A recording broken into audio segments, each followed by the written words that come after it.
Hey, and welcome to the Faith and Life podcast. So glad you're here. My name is Mike Weaver, pastor at St. Luke Lutheran Church.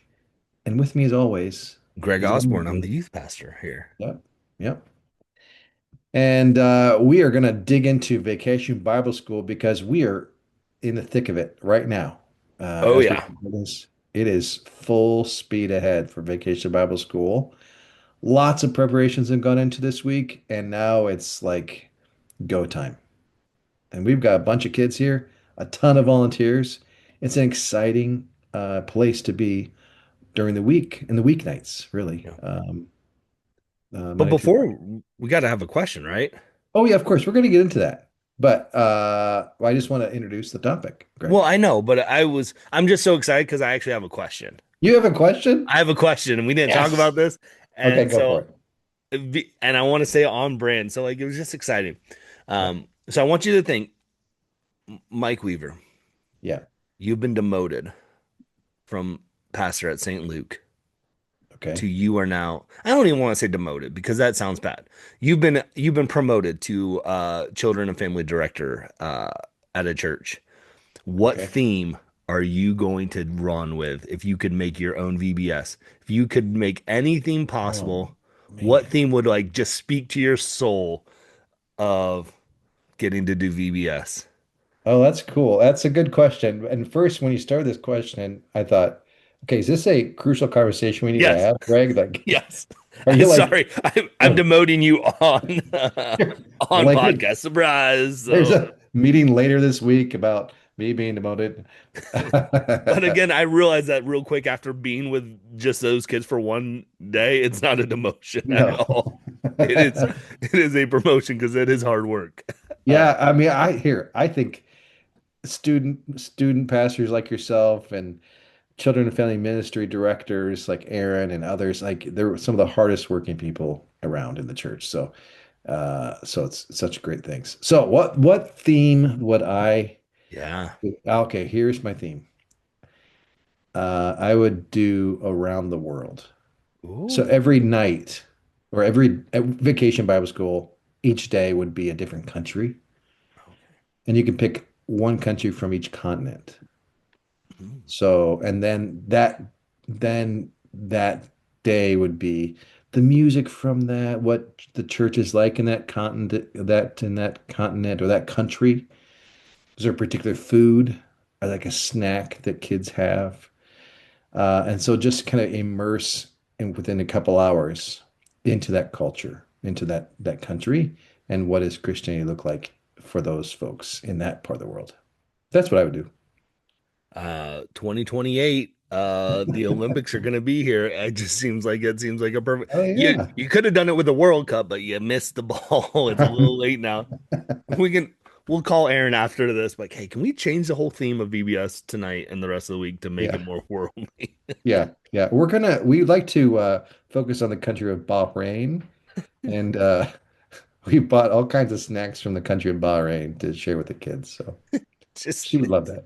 it's just as St. Luke's version of It's a Small. Yeah, that's right.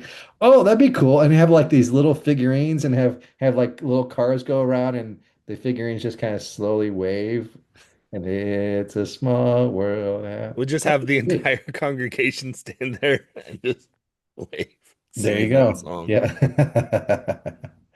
What would you do? Ooh, see, I thought because I was excited to hear yours. We've done a lot of different themes here at St. Luke, and we've had some good ones. I think it's been a hot minute since we've had it, and I really have fun with it, and I think the kids would have fun with it. I would love a throwback to like a Wild Wild West theme. Oh yeah. I love kids just love to play cowboys, like like you get to dress up. We already do the bandanas for like the colors of the crews, and just like the what the crew does for set displays of just already for our things. Like I get to see like this old timey like town and just have fun with like big old cowboy hats. And I just think like what would be a fun character I haven't gotten to dress up in a long time. That's what I Yeah. think. That is so good. And Matter we of can fact, I have did. campfire stuff like You Yeah, can be strumming your guitar on the campfire. yeah. And you can have beef jerky and all kinds of stuff like sarsaparilla, Yeah. and have like a door that kind of swings in and out. From the saloon Yeah, right. that serves root beer. It's got to be creaky. It's got to make this wee, ee, ee, ee. Yeah. The problem with That's that theme awesome. though is that would just be like quoting Tombstone and nobody would the kids wouldn't know, it'd go over their heads, but all the adults would be like, why did Greg just say I'll be your Huckleberry? That's right. There you go. I'm your Nice. Huckleberry. Yeah, that's awesome. So we're gonna talk. I mean, Vacation Bible School a bit.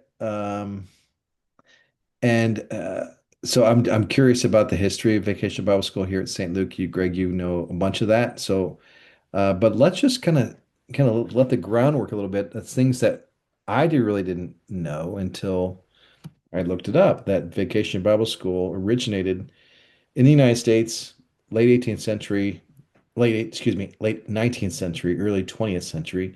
Began to be kind of formalized, but um, it was an outreach to educate kids about Christianity, and Mm, it still is that, right?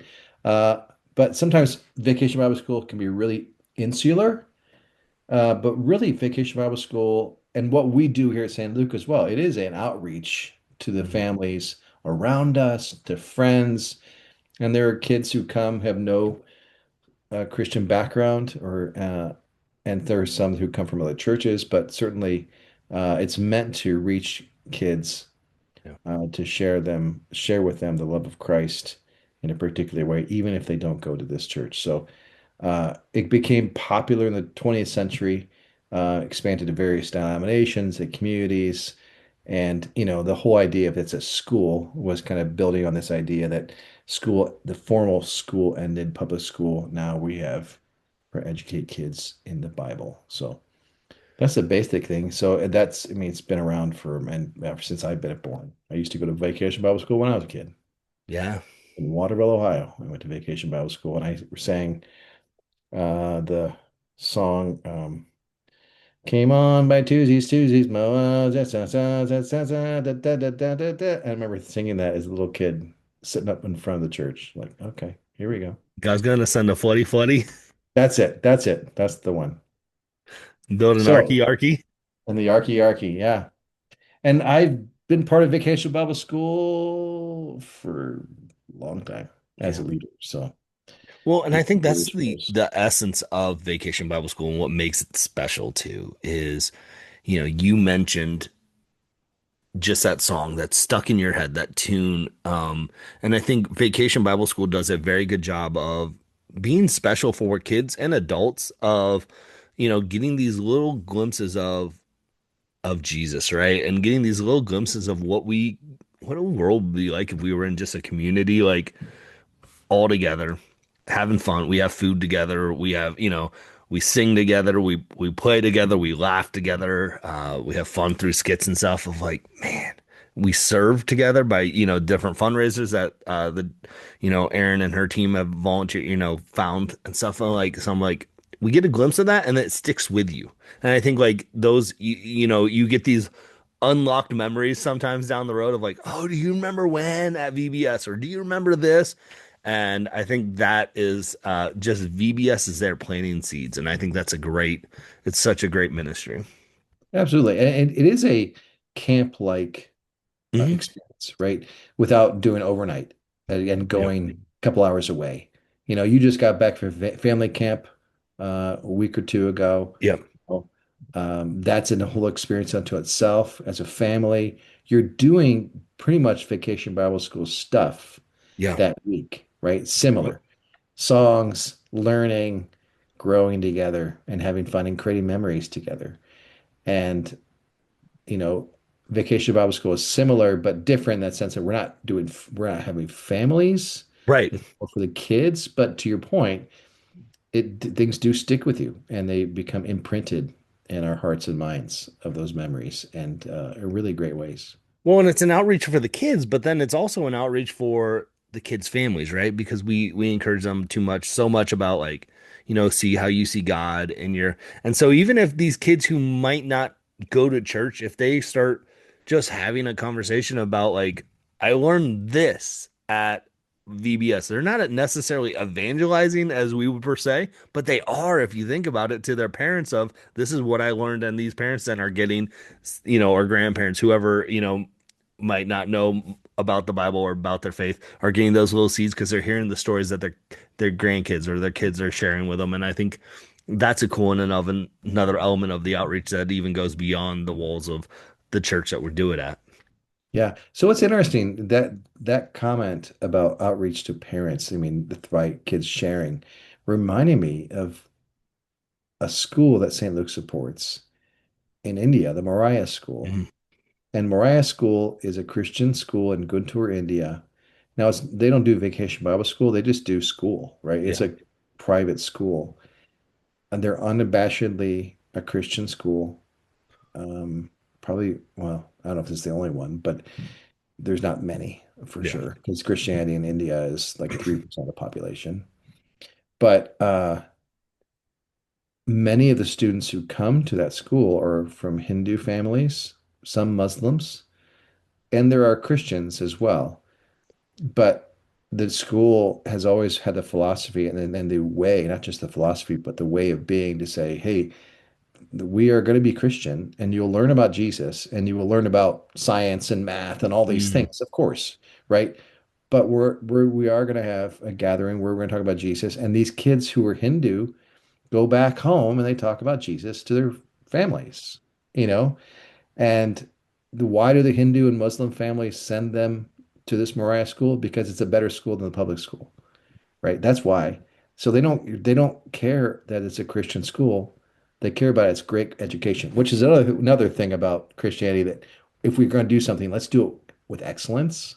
that goes back to I think we had that conversation in the fall when we were talking about Christian excellence. We were talking about film, Yeah. we were talking about music, Yeah. we were talking about everything that we do because it's so often we've had that brand of like sometimes we don't put the forefront. But like VBS, I think is a great example of like Yeah. what the church can do. Like it is this the teams have been working from for months on months on months of putting in preparation and it shows and Oh it's yeah. showing the work. And I think like when you take the time to have the craft excellence and to do it Yep. like um man, people walk into the doors at St. Luke right now and like and most I think most VBSs I see this happen because it's they see it as that outreach.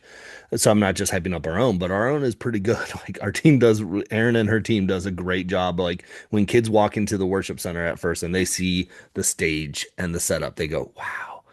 And it's Mhm. excellent. Like, right? Like there's something about that Christian excellence. And so like I love that you bring in they're like, "Oh, we don't believe in Jesus or anything at the school, but we'll send our kids there because it's better than this other aspect."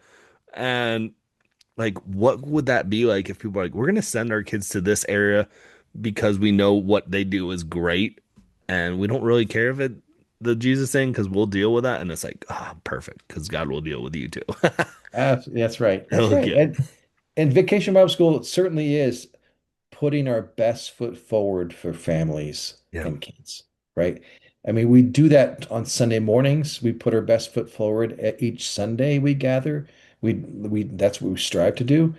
And then Vacation Bible School is a really specific step forward Yeah. and it's such a great experience for families and kids to where you walk into to your point, you walk into the fellowship hall and there's a gigantic waterfall with Right. no water, right? But it's so greatly done and just a fantastic thing. And the decorations. And so, um, yeah, it's such an important thing to put our best foot forward in this Yeah. way. And we're doing that. So, Yeah.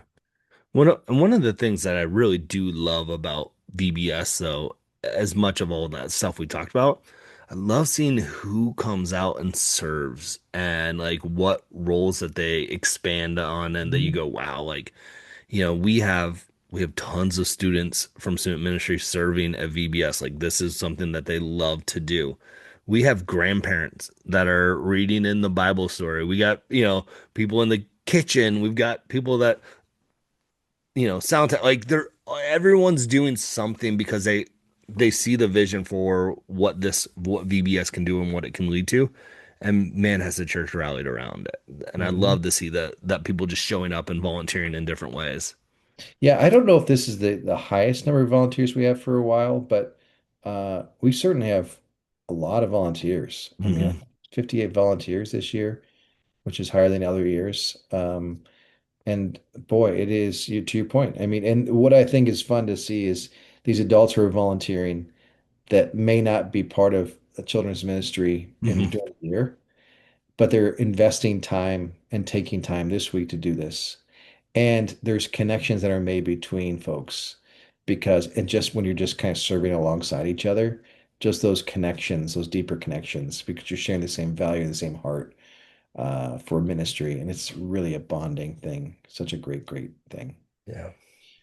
I mean, there's a lot of value to Vacation Bible School. What's the risk and the downside of Vacation Bible School? I think I think the risk and the downside would be the same with any catered experience to an age group.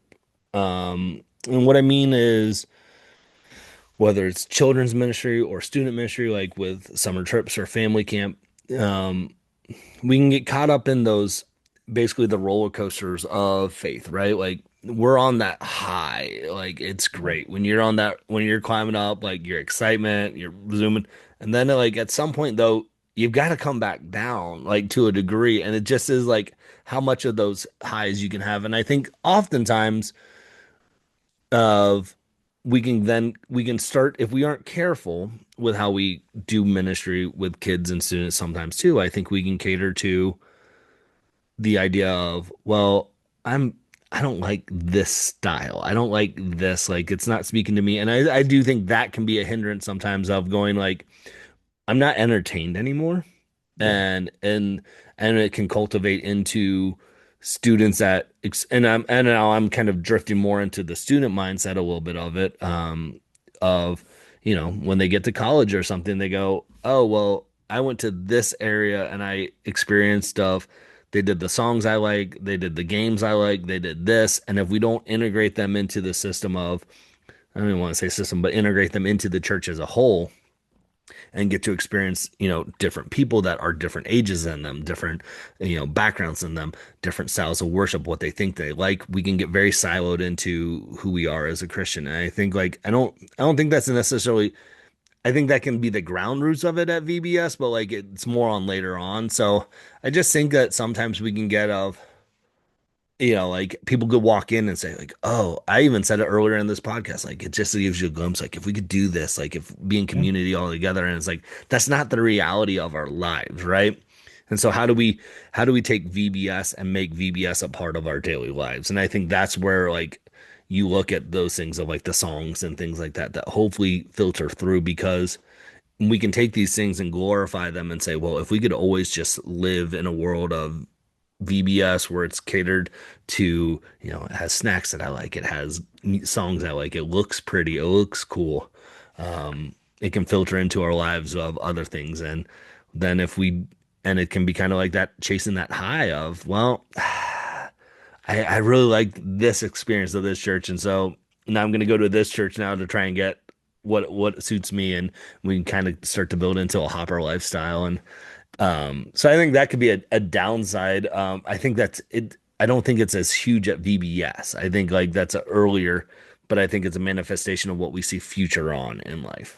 Yeah, I think that's a really that's what I was thinking as well. In that sense that Christianity, or excuse me, Vacation Bible School becomes the end all and be all, and Right. we expect that from every Sunday, or expect that from every community we're part of, and then Christianity becomes more about me, Hmm. about my desires, as opposed to what is Jesus doing, Yeah. and linking myself with this Jesus who I follow in the ordinary times of life, right? Um, July, we just celebrated July 4th. July 4th is amazing, right? We have cookouts and parades and fireworks and incredible, but not every day is 4th of July. Right. There's July 5th and July 6th. And we get back to the ordinary things, but we maintain the freedoms and we celebrate for one day the great things that, uh, the freedoms and all these things about our country. And then we get back to business but we still maintain those things. We pull them forward. And I think out of Vacation Bible School, we take these same things to your point and go, okay, There's a Monday, and there's a Tuesday, and there's a Wednesday, there's a July 15th. So how does the lesson I learned in this exciting thing that week apply to me in my ordinary life when I'm eating breakfast? Yeah. Um, because much of the incarnation of Jesus walking on the earth is just ordinary life, him just living his life. And the ministry happens in the ordinary things, the not fun things, just the ordinary conversations and decisions we make. And that's where God shows up too, as Yeah. much as excitement. It's fascinating that we're having this conversation because I don't know if did you get we were at VBS. Did you end up getting to watch the rest of the soccer at all last night? Yeah, last night. Yeah. I don't know if you caught this, but at the end, it's in the closing minutes. Belgium just scored again. So it's 4-1. Game's over, even though there's like a minute left in the game. So if you're listening to this podcast and you were waiting to DVR it, Sorry. and you haven't heard yet, USA lost. But the announcer said, like, the game's still going on. And he was basically like, hey, if you guys enjoyed this, if you had fun at this World Cup, Yeah. like, go support your clubs. I'm like, this dude is doing the end of VBS pitch of if you had fun at VBS, come to church. We do this every single week. He's literally like, you've got a club in your around your city, go support it. Like, bring the same energy that you're bringing to US soccer, bring it here to like keep it going. And I think like it was looking at that same thing that we're looking at with VBS. The soccer commentators like it's soccer's not. I was explaining this to my wife. Like soccer's not a huge as big of a sport in the America as it is like football or basketball and other things. I was like, if you looked at the US roster of like what 22, 26 people, 8 of them played on our professional US team. Everyone else was playing from other leagues because if you're good, you go to those.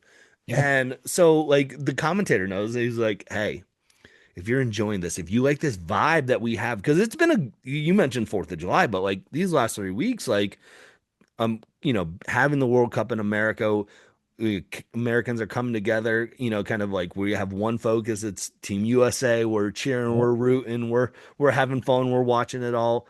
And it's like, if you enjoyed this, find that community around you. And I'm like, man, this dude's just preaching church and VBS right here, just in a soccer disguise. That is really great insight. Yeah, absolutely. And I think that's a great place to stop because I think you just nail it. I heard that comment, but I didn't make the connection between that and Vacation Bible School or what we're talking about. Such a brilliant insight. Yeah, I mean, just pull it forward. And hey, we're here every Sunday. Christianity goes as it's a daily walk, Yeah. not a sprint. And so sometimes just a walk and sometimes a slow walk. But that's the joy of it as well. Yeah. So that's good stuff, Greg. Yeah. Hey, thanks for listening, and we get back at Vacation Bible School tonight, Greg. Yeah, and then I think our next podcast, if you're listening to this one, I think we're gonna have Teeny Horning on next time, right? Yep, she's preaching this Sunday, and we'll talk about her sermon on Sunday probably, and then think about what she's doing these days in Germany and the exciting things that God is working through her to transform lives. So Yeah. looking forward to it. So if you enjoyed this podcast, if you enjoyed this vibe, this momentum that we had, it doesn't have to end. We got more each each week. That's there you go. We got past ones you can check out. Just come along for the ride with us. Come on down. Come on for the ride. That's right. Thanks, everybody.